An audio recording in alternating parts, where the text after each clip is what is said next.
Bale, bale, lahat kami pray, siya magda-drugs. Galaw lang. Lahat kami, dasal lang, dasal. Konting beer. Ganito yung dasal namin, parang, yan, gaganyan. Continue out. Pagharap sa tao, acting na. Pinaka-outrageous na ginawa niyo. Para, yun, masayahan kayo, tsaka masayahan yung audience.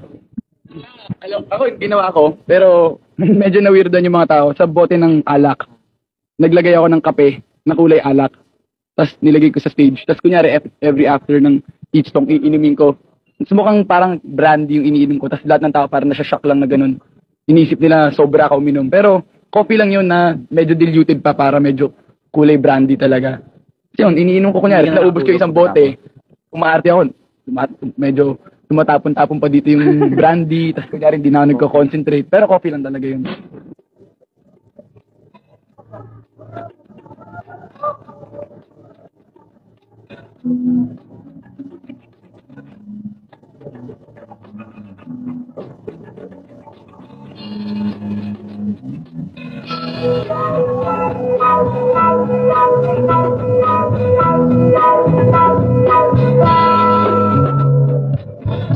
Okay talaga ang luto ng iyong ina.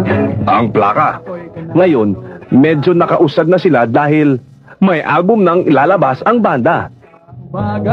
Pamula dun sa 2 gitara, tapos 3 bokalista nyo, ganun.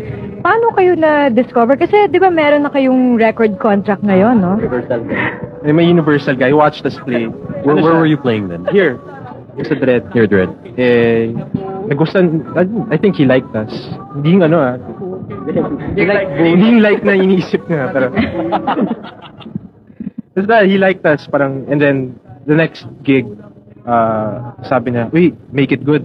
Our boss is here." Si Belia Tan. Nanood rin siya, kaya then we were expecting parang a various artist compilation, something like that. Pero they gave us a record contract. Ano nga palang title nung album? Kito. Kangkang Karnits. The album. Pen. K-H-A-N-G, K-H-U-N-G, K-H-E-R-R-N-I-T-Z-Z. Ha. Thealbum. Kangkang Kernit. Tuloy na ang paglabas kahit may kumukontra. Hindi ba kayo nag-aalala na yung mga critics nyo mag-react, sobra naman tong parokya?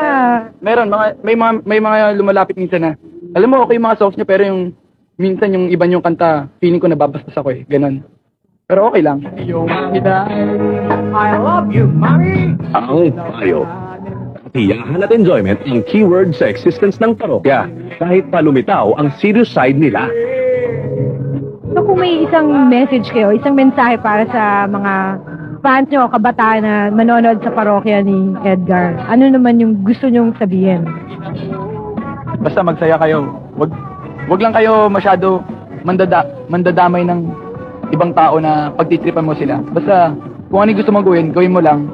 Mag-enjoy ka sa buhay mo. Huwag mo problemahin kahit ano. Huwag ka lang makakasagasa ng ibang tao. Ito para sa aking minamahal na kaibigan. Ang pangalan niya Buloy. Si Buloy, oo, pare. Ito, basta. Sana let's bow our heads in respect. Kasi si Buloy na to, si Buloy. Okay, hit it.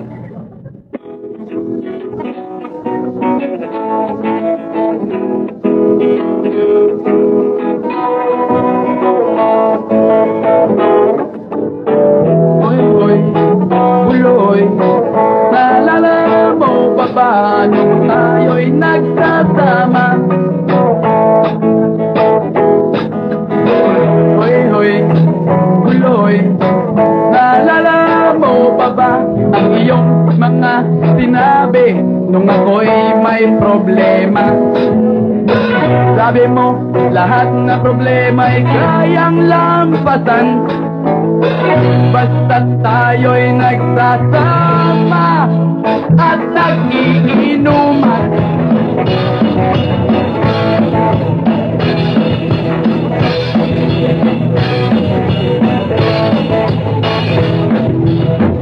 Hoy, Buloy. Naalala mo pa ba nung ako ay na-kick out kasi daw ako'y tanga?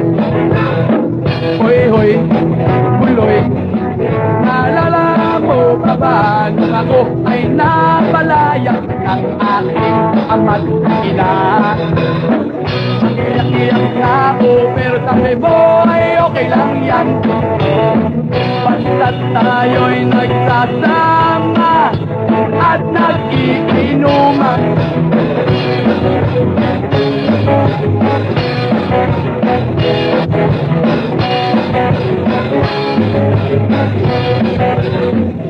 Kaya naman ako pilit sa iyo, kasi parang napakatibay mo.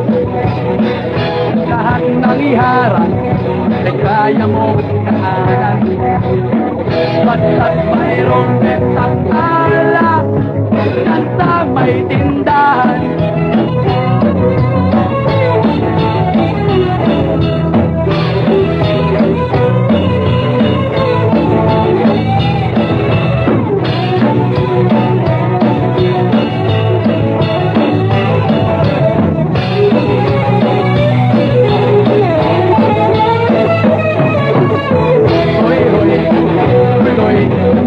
Naalala mo pa ba araw na nadeto ang ating morla? Uy, naalala mo pa ba ika'y tumawag sa akin at ika'y umiiyak?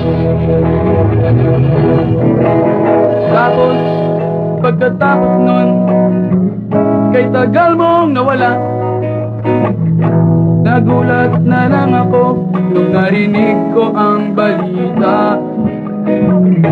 Akala ko pa naman na marunong kang magdala. Nalaman ko na lang na ika'y nagpakamatay na. Oy, tuloy, nadaan ka man. Planong gawa ka, malamang wala ka dahilan.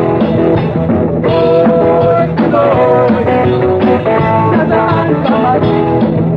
Planong hihiran ka, malimutan. Oy, tuloy, tuloy, tuloy, tuloy, tuloy, tuloy,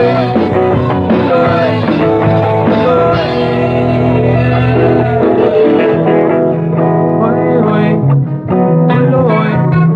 Para bang nalimot mo na ang iyong mga sinabi nung ikaw ay buhay pa?